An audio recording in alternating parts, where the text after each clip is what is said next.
Nazaine sengo lisusu kokuta na ngai na bino pona kopesa bino basango olokota ya lingala babengi ngonga ebeti ya mokolo ya jeudi 27 février 2025 na mangonga mkende bokozwa nini oyo rédaction na bino elambela ki bino na pokwa ya lelo. Tofonga son abiso na poko alelo pour na ko semino ete tata mokonzi ekolo Congo démocratique Félix Antoine Tshisekedi Tshilombo ayambaki procureur général ya cour pénale internationale CPI na mokuse Karim Khan wapi basolaki na oyetali ba enquête oyesengeli esalema na RDC ya crime de guerre pe crime contre l'humanité yani kimlengo abeti singonga. Cour pénale internationale CPI na mokuse ezali penza impliqué na situation oyo ewumeli utakala ko banda 2024 na ekolo Congo démocratique wapi ba enquête esengeli esalema na bongo de mokonzi mboka Félix Antoine Tshisekedi Tshilombo ayambaki procureur général ya Cour pénale internationale CPI na mokuse Karim Khan. Procureur ya CPI abeti sete na koloba ete ba population ya ekolo Congo démocratique bazali na droit ya loi pe protection ya loi ya justice. Lisusu a rappelé été a signaka protocole d'accord moko na ekolo Congo démocratique na 2023 wapi mokonzi mboka Félix Antoine Tshisekedi Tshilombo andimaki ete conférence internationale esalema na sanza ya avril ekoya na Kinshasa. Bungo professeur Taylor Lubanga oyo assistaki na masolo oyo azanga kite kobetsa ngonga na oyo Italie conférence internationale ya Kinshasa. Boyo Kangonga. Nous avons convenu avec le bureau du procureur depuis le mois de juin 2023 de mettre en place une conférence internationale qui sera chargée d'examiner les causes de la crise sécuritaire du pays, les causes des drames humanitaires, mais également l'instabilité que nous vivons depuis des années dans la partie orientale de notre pays. Voilà pourquoi cette conférence comptera la participation de plusieurs hauts cadres du monde pour pouvoir cogiter sur des solutions. L'une des solutions, c'est la mise en place d'une cour pénale spéciale qui va prendre en charge les auteurs des crimes qui n'ont pas été jugés par la Cour pénale internationale ou encore moins par les juges nationaux. Il va être question à l'occasion de cette conférence d'examiner les voies et moyens de l'instauration de cette Cour pénale spéciale pour les Congo et que nous attendons de tous nos vœux pour finalement arriver à une approche holistique et globale qui prendra en charge à la fois les crimes de la CPI et ceux qui seront commis ici mais qui vont être jugés par un mécanisme mixte, c'est-à-dire le mécanisme constitué des experts de la CPI, donc le juge de la CPI, et les juges nationaux qui seront sélectionnés sur base d'un critérium connu de moralité et de compétences de manière à lutter durablement contre l'impunité des crimes les plus graves. Et sengeli kosimba ete baguerre nyonso oyo esalemi na parti nyonso ya ekolo Congo démocratique et sengeli ezala jugé ndenge procureur ya CPI atalisi ngonga ebeti.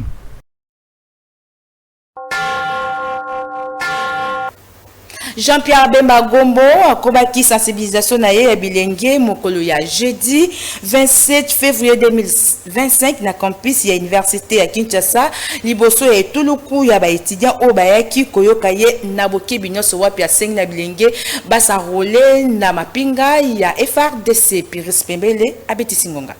Notre maman qui posait la question, qui nous dit que lorsque nous aurons terminé de mettre l'ennemi bouter l'ennemi hors de notre territoire, qui nous dit qu'il ne va pas revenir puisque c'est la 4e fois. Mais c'est justement pour ça qu'il faut aujourd'hui, plus que hier, une mobilisation générale pour constituer une armée dissuasive. Et en constituant cette armée dissuasive, l'ennemi comprendra que cette fois-ci, lorsque cet ennemi sera là, encore il ne pourra pas rentrer. Vous m'avez suivi? Oui. Mais c'est parce que nous allons nous organiser ici. Ici, pas simplement à Kinshasa, mais partout dans le pays. Et j'insiste là-dessus, il faut que, et c'est l'objectif du commandant suprême, c'est qu'il y ait une grande armée, une armée dissuasive, qui protège nos frontières, qui protège la population et ses biens. Vous m'avez suivi? Pourquoi les jeunes doivent intégrer l'armée? Vous voulez que les vieux intègrent l'armée? Est-ce que vous êtes intelligent? C'est quand même pas clair. Mais les vieux sont à tous les niveaux. Mais ceux qui vont marcher pendant 20-30 km par jour, c'est pas possible. Est-ce que la jeunesse n'a pas plus de facilité? Et en même temps en portant 20 kilos sur son dos. d'armes et de munitions. Mais, je dis, si vous voulez que le vieux entre, il y a ce qu'on appelle dans l'armée les réservistes, l'armée de réserve. Ça aussi, c'est une manière de pouvoir aider et servir l'armée. D'accord? On nous a demandé pourquoi les cadres d'aujourd'hui. Alors peut-être je me suis mal expliqué. C'est parce qu'on a besoin de personnel pour diriger ensuite, appuyer, soigner, renseigner, appuyer avec des armes. Tout ça, ça s'apprend. Et vous êtes, en tant qu'intellectuels, des personnes qui ont la capacité de rapidement d'apprendre et ensuite de diriger les unités qui seront mises à votre disposition. Vous m'avez suivi? C'est pour ça qu'on a besoin de cadres. Yamboete Akita Inekine, vice-premier ministre, ministre des Transports, voire des Communications et des Enclavements, Jean-Pierre Bemagombo, a sensibilisé qui bilingue ya Bandundu-Ville ya ko rejoindre Mapinga ya ba FRDC na meeting o asala ki kuna mokolo ya mercredi 26 février 2025 wapi atanga ki bato oyo bazali kotia mobulu na espace grand Bandundu-Ville Pembele azongi su kubetsa ngonga.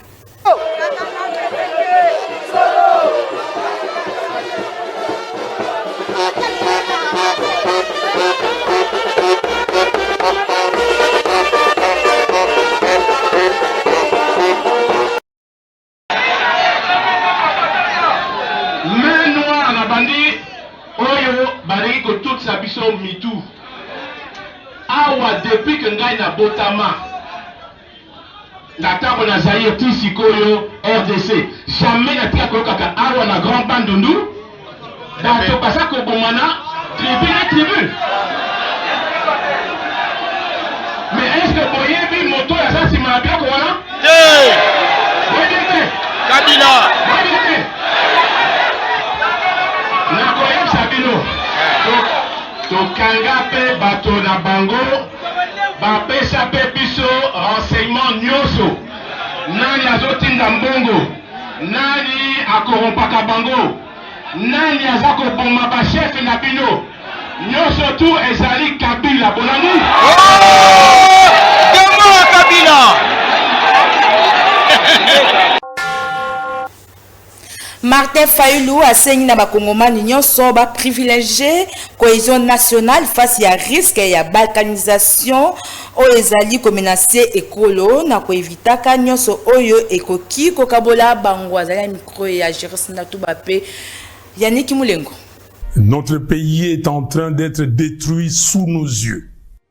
Il est impératif d'agir sans tarder pour empêcher l'irréparable, à savoir la balkanisation du Congo, une menace imminente qui met en péril notre souveraineté. Nous n'avons plus d'autre alternative. Il est temps de sauver notre nation du spectre d'effondrement. Depuis le 30 juin 1960, notre pays n'a jamais affronté un défi aussi existentiel. La guerre qui ravage actuellement notre territoire menace l'unité de notre nation. Dans ces contextes d'extrême urgence, la cohésion nationale doit s'imposer comme notre priorité politique absolue. Chaque jour, nos villes, nos territoires, nos villages et nos provinces tombent sous le joug des agresseurs, tel un héritage laissé à l'abandon. Combien de morts faudra-t-il encore pour que nous prenions pleinement conscience de l'urgence d'unir nos forces, de transcender nos divergences et de trouver une solution pour préserver les 2 345 410 km² de notre territoire. La balkanisation du Congo, insidieusement orchestrée sous nos yeux, ne saurait être tolérée. C'est un projet ignoble. une profanation de l'héritage légué par Simon Kimbangu et Patrice Lumumba. Aujourd'hui, plus que jamais, il incombe à chaque Congolais d'assumer sa part des responsabilités dans la lutte pour la sauvegarde de notre pays. Cette guerre, ces souffrances, ces vies fauchées en grand nombre nous enjoignent à un profond changement d'attitude. Nous ne pouvons plus nous permettre l'inaction ni la complaisance. Il est de notre devoir de contrer ceux qui cherchent à diviser notre peuple et à nous précipiter vers notre propre perte. Face à l'ampleur du désastre, la division interne est un luxe que nous ne pouvons plus nous offrir. Kaka na message nae na bakongomani Martin Fayulu asengi na Corneille Nangaa pe na Joseph Kabila bazonga na nzela ya kimia na kotalisaka lisusu ete initiative o banganga nzambe ya Senkope SSC ezali ya malamu mpona kozongisa kimia na mboka. Tata Mokonde Sengeli a soutenir yango bolanda.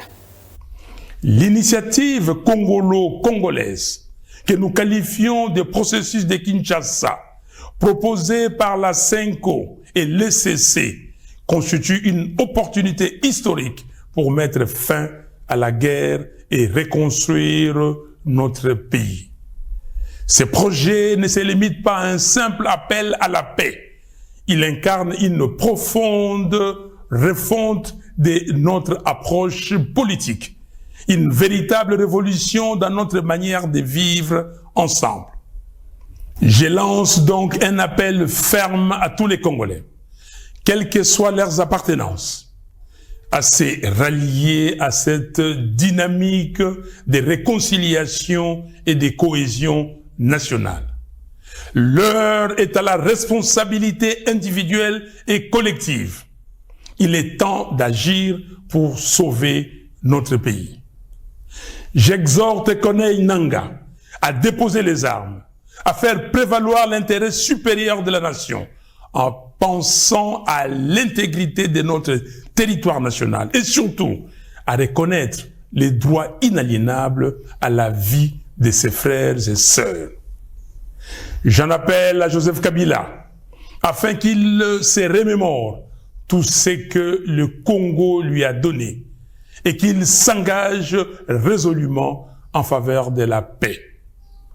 J'invite Félix Tshisekedi à mesurer l'ampleur du désastre qui accable notre pays et à soutenir sans réserve l'initiative des évêques de la CENCO et des pasteurs de l'ECC. J'encourage enfin l'ensemble des responsables religieux à s'unir derrière ces processus salvateurs pour notre nation. C'est une catharsis. Mes chers compatriotes, il est impératif que nous agissions sans délai pour mettre un terme à la guerre, stopper les massacres des Congolais, en finir avec les déplacements forcés de nos concitoyens, restaurer l'intégrité de notre territoire et alléger les souffrances de notre peuple. Il est temps de replacer notre nation sur la voie du développement, du progrès et de la dignité. Que Dieu bénisse le Congo et son vaillant peuple. Terroriste ya AFCP M23 ba bomi batu ebele na meeting o esalimaki na Bukavu na place de l'Indépendance mokolo lelo jeudi 27 février 2025 na explosion ya grenade o ezalaki lancé na élément moko ya ba M23.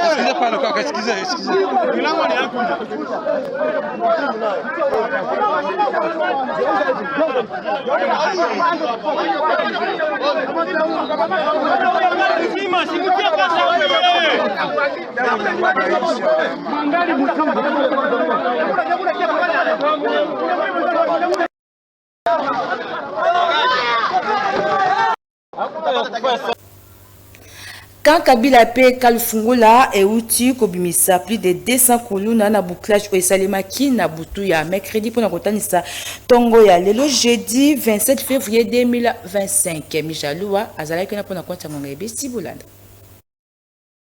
250 kuluna nde bakangamaki na butu ya mercredi 26 février pour na kotanisa tongo ya jeudi 27 février 2025 bango bakangamaki na bouclage o esalemaki na bako ya la police mibale tolobi kalufungula na lingwa la pe kakabila na lemba na cadre kaka ya opération Ndobo bacriminel oyo bapresentaki bango epai ya vice premier ministre en charge intérieur pe sécurité maître Jacquemaine Chabani pe commissaire provincial ya la police général Blaise Kilimalimba na présence ya commissaire divisionnaire Benjamin Alongaboni mokolo ya jeudi 27 février 2025. Selon commandant la police, opération Oyo ezali kokoba pona kokanga bato nyonso bazali kotungisa population na ville. Pays na biso ezali agressé yango tozali kokoba na ba bouclage pona koyeba place banguna bazali mutu nyonso oyo akopona moyibi akokutana na bango na nzela na ye. Esengeli kimia erenye na mboka mingi na ville ya Kinshasa. Ba commandant nyonso bazali inscrit. Commandant ya 14e région militaire Yepe Ayebi elobaki commissaire divisionnaire adjoint Blaise Kilimbalimba. Ya koyeba ezali ete ba criminel oyo bakozala liboso ya justice pour na procès en flagrance wapi bakozwa ba condamnation à mort. Ngonga ebeti Bauti kokanga réseau moko ya bato oyo babimisaka mituka na Transco na ndenge ya miyibi nyonso wana grâce ya directeur général à l'intérim ya Sika Sylvestre Bilambo Piris Pembele pe mifikana babeti singonga. Uta boye na ye na moto établissement public transport au Congo Transco na beaucoup c'est DGI Silva Bilambo azali kotika tante azosala mosala makasi pona kozongisa makambo nyonso na nzela uta mukolo azo fonction le 6 février 2025. Dès lundi 24 février 2025 des réseaux mafieux bazalaki présenté officiellement epai na ye na espace de 2 semaines kaka na service de sécurité interne grâce à impulsion na ye na vision na ye ya Sika. Bakangi bakumbi mibale na faux percepteur moko oyo aza agent d'entreprise percepteur régulier pe chef d'agence moko dimanche 23 février 2025 na 20h na 16e rue limité ba élément oyo bazali nango ezotalisa ete bis numéro parc 591 oyo bato oyo bazosala ezalaki lancé avant midi à dimanche na dépôt 2 na ndenge ya fraude na ba imprimé à valeur ya Transco ba yibaki fait de route moko o bazo salela eza na numéro matricule ya agent moko akufa de carnet ya batike moko basela ndambo nyonso oyo ezalaki planifié na nzela ya chef de bureau ya kala ya lancement oyo akomi chef d'agence ya Transco na Kinshasa Masimanimba presque 2 mois na nyonso directeur général Sylvestre Bilambo oyo aye na mbongwana atikalaki indifférent te na likambo mabebo ye wapi akani ko porter bango plainte boyo kangonga J'objectif trafiqué. Et puis la feuille de route. Et puis il met des choses graves, numéro matricule, budget, la régulateur d'aller régulateur et ça coupe pas. Un mort. Donc un réseau de mafieux bien entretenu. Le régulateur va tuer l'enfant. Ça va pas déjà. Outil on va passer biso pour sur la population mobilité exactement comme ma poche ya batu ba misaka ba bis à l'encontre ya ba règlement en complicité ba sécurité na batu mususu ba conduire mususu ba pesa ba bani oh ala ba pesa ba billet ba mususu ba misaka ticket ya bango ba tekaka et puis moi to moni bango ba kanyi bango na kati bani moto na moto sika zali a changer mentalité moto na moto a bongisa sika poste ya travail wato otombola kita ekolo oh ezali guerre mususu zali ko mener l'état congolais parce que va faire sur responsabilité au Souma école au sala musala l'état va ko futa yo ata ezali moke e Souma yo okoyo ko kite o démissionner sur boyi futa wana oko sala ngonga ebeti na basango mususu esengi koyeba ete bapandisango ya basi yakanaki télévision bakendaki lisusu kobeta porte mpona mbala ya mibale epai ya sénateur Cédric Ngindu mpona milulu ya deuxième édition ya mois des droits de la femme wapi sénateur Ngindu Cédric andimi koparene deuxième édition boyoka ndenge na bilili ya Jires Natu bangonga ebeta miboyi kolandisama na baatrocité ezali kosalema na este ya ekolo Congo démocratique wapi basi bazali viole mikolo nyonso mpe ndenge makila ya bana ya Congo ezali kotanga ntango nyonso nde bapandisango ya basi yakanaki télévision batelemi lokola moto moko mpona koloba non à la guerre mpe non à la violence faite à la femme na nzela ya deuxième édition ya mois des droits de la femme sanza oyo ezalaka dédié mpona basi bongo mpona koluka ete mabongisi wana eleka malamu nde bapandisango ya basi yakanaki télévision bakendaki kobeta porte mpona mbala ya mibale epai ya sénateur Cédric Ngindu mpona koluka soutien epamba te asungaka bango na première édition wapi na ngamu na ye Elia Kasai Central alobi ete mpona deuxième édition oyo andimi kozwa yango na motema moko oyo lobi ete ya koparene milulu oyo ya deuxième édition po ete nyonso eleka kitoko na nyonso boyoka ndenge abetisi ngonga kokanisama epa ba mama surtout na année oyo uti obanda mpona nga ezali honneur mpe grâce natondi bango botondi mpo mpe balatisi nga événement yango oyo nandimi na boboto mingi te na esengo nazolika te apport na ngai kozala significatif pour que ezala journée moko réussi pamba te commémoration ya bamama ezali seki te ezali événement moko ya lobiko ya mboka mobimba pamba te biso nyonso tobotami pa bamama mpe tozwi éducation pour la majeure partie epa bamama bango nde batongaka mboka na ndenge balengelaka biso soki bazwi prise de conscience surtout oyo tozali na effort patriotique ya makambo oyo tozovivre na mboka bango nde bato ya liboso bakolobela bana bakoteya bana mpe bapapa po te biso banso tosala makasi po te mboka evanda na boboto mboka ezala na paix ngonga ebeti Grande finale, il y a concours d'épellation au complexe scolaire américain Academy of Excellence et organisé qui est Salimaki Mokolo ya jeudi 27 février 2025 na AA2 na quartier 3 na commune Yamasina wap élève ya AA ND Azwaki Kopiane Kimulengo P Christian Makutu Babeti Singonga. Sima kolekisa grande finale ya concours d'épellation 6e édition na niveau primaire oyo ezalaka organisé na complexe scolaire American Academy of Excellence mercredi 26 février 2025 et ezalaki tour ya secondaire wapi grande finale ya concours d'épellation 6e édition et salemaki na AED na Masina quartier 3 na présence na yemoko promoteur ya ba AE honorable Hermas Itina Mayamba ba para chef ya quartier représentateur sous-prophète balakisipe ba élève po na kotanga kaka wana sima moko ya ba élève atanga kimo ya bienvenue bongo monsieur Richard Congo directeur ya ba AE nyonso ayambaki ba invité na kosilisa na yende honorable Hermas Itina Mayamba azwaki maloba wapi atalisaki tina ya concours d'épellation oyo pe alendisaki ba compétiteur nde batikaki espace na ba jury wapi concours ebandaki awa attention ezalaki ya kosakana te ko bandana ba compétiteur pe ba élève oyo babandaki kotala baninga na bango sima momekano oyo nde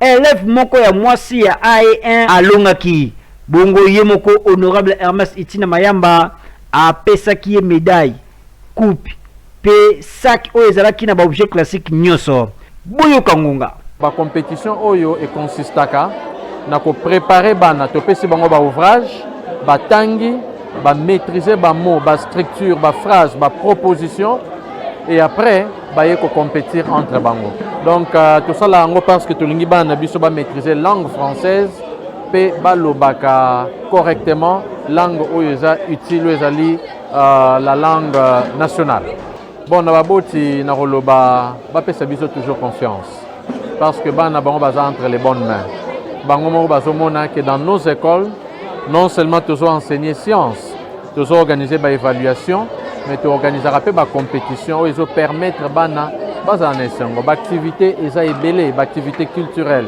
activité parascolaire, il y a des sorties et consorts. Tout ça là pour que et si comme on a zotanga a bayete ndenge to loba na lingala. Ngorebeti. Chef ya groupement Kikimide na commune Ntsele Ngiaku Imbali Jado azalaki installé officiellement et pa ya bourgmestre Frank Mbo Njola Meso cérémonie salimaki na présence ya batu ya ndenge na ndenge ya Niki Mulengo abeti Singonga. Cérémonie ya installation ya chef ya groupement Kikimide na commune ya Ntsele Ngiaku Imbali Jado et salimaki Kitoko na présence ya numéro 1 ya commune ya Ntsele, l'homme qui incarne le changement, Frank Mbonzola Meso, autorité communale, ba chef coutumier ya groupement Kikimide, ba membre ya famille pe bato mosusu pona kotanga kaka wana. Sima ya exécution ya hymne national, ba arrêté ministériel pe statut oyo eutaki na ministère ya intérieur oyo epesaki ningisa ya ko installer chef ya groupement etangamaki. Sima premier citoyen ya commune ya Ntsele, l'homme dynamique Frank Mbonzola Meso a salaki discours wapi a talisaki installation oyo et Salemi na ningisa ya vice-premier ministre, ministre ya intérieur, sécurité, décentralisation pe affaires coutumières, Kikimi ezalaki na ba problème ebele. Kasi ndenge installation ya chef ya groupement et Salemi, bourgmestre ya Ntsele a bendaki ba semer ya ba trouble matoi. Si mande cérémonie ya installation et Salemaki wapi a pesaki na chef ya groupement Ngiaku Imbali portrait ya chef de l'État Félix Antoine Tshisekedi Tshilombo. Drapeau ya mboka elembo oyo ezali kotalisa ete mokonzi moko azali awa. A pesaki epe document. Na suka chef ya groupement Kikimide Jado Ngiaku Imbali avandaki na kiti ya bokonzi na ye. Esengo ezalaki makasi na ba chef coutumier pe libota mobimba Buyo Kangonga. No bato bazo déranger ba chef coutumier, ba chef de groupement et là on a ça bango qui va faire très attention parce que cette fois-ci na simbi fimbu na simanango. Donc soko za e andra toto za coutumier te ko soto proclamer chef coutumier te pour wane comme likambo ya ngamo ko leta na ko ya ko loko même tina ndap na zuba policier na kangyo na kenayo kala te boko mona même pour assister na ba procès musuzo kozala devant la maison communale pour monique un faux chef coutumier ba kangé ba sambisi ba condamné wana pare utaka na nzambe puis na bakoko lokola boumwefe aye lelo akata mabele na ngai aye komona pe résidence na ngai na sepeli mingi mais na koloba boye eza na ba occupant o ba yebaka teke ba obenganga incertain naza mokonzi munene mais bakomona na bilili ke non mutoto obenga incertain o bazo négliger pouvoir nanga ba yebaka pouvoir nanga eza ok o mokonzi mobimba ya commune na biso aye ko installer nga officiellement. Awa yemoko premier citoyen ya commune ya Ntsele Frank Mbonzola Meso a installé chef ya groupement Kikimide bino ba ebotiaka désordre na mabele ya batu bokeba na prison ngonga ibeti. Sima installation ya chef ya groupement Kikiminde mwanda mu ya ba chef coutumier wana bazalaki wana bazanga kite ko betisa ngana micro ya Niki Mulengo. Vraiment nazanga esengo mais esengo mususu wana ngana ko manifester ngo to kozala kaka biso balenga na ye ndeto ebindenge kubanda ndenge nito kosolola koto soba compromis pona kotambusa groupement na biso eza zali kambo ya famille po biso nyonso tozanga barete yende mutabandi. Alors le quoi ya bandi biso pe tozo kende tititi suka na ndengo ba pesa biso barete po elobama ke oboybo non toza la voie normale mutu nyonso oya koya kana bokonzi andimaka te akofundo 20 places mais bokolo ko eza banda koya kaka mutu nyonso oya koya kana bokonzi andimaka te bokonzi angianku to ndimi yango ba tata na ye ba noko na ye batu ba pesa yango avandi calme bokonzi moko te kotikala ka obotola bokonzi amoto so moni ba botole bokonzi kezaki ayote so keza ayo okufa nango po mokonzi akufa na bokonzi ki bokonzi utala nzambe seke nzambe mutalinga lele salama pona kata kikimi adversaire azate yango bourgmestre azali koloba toye convestir ye lelo mpo boyeba ke banda lelo bien Koulimbali Joseph azali groupement ya Kikimi 2 aza na adversaire te biso mpe yango na biso mpe bachef coutumier na ye toyaki tosepelani elongo mpo eza mokolo na biso etage chef wa quartier tosepeli nano ndenge bainvestir ye oyo esilisa mwa badesordre oyo bamembre ya famille coutumiere oyo basalaka ifale bareconnaître ke apati ya lelo ye nde akomi te azali mpenza mokonzi na basangoni azoningisa kosukisa basango lokota ya lingala ngonga ebeti ya mokolo ya jeudi 27 février 2025 soki bosepelaki bozongisa matoni mingi mpenza na ekipe costo oyo esungaki biso po ete tokóma na bandako na bino pourquoi pas na batelefone na bino yambo na biso kosukisa esengi koyeba ete rédaction mobimango ebeti etomeli bongo mbotama elamu na gi putu azali bongo chef d'antenne na canal kine télévision botikala kolanda manaka ya canal kine télévision kimakolo nzambe omabota na bino.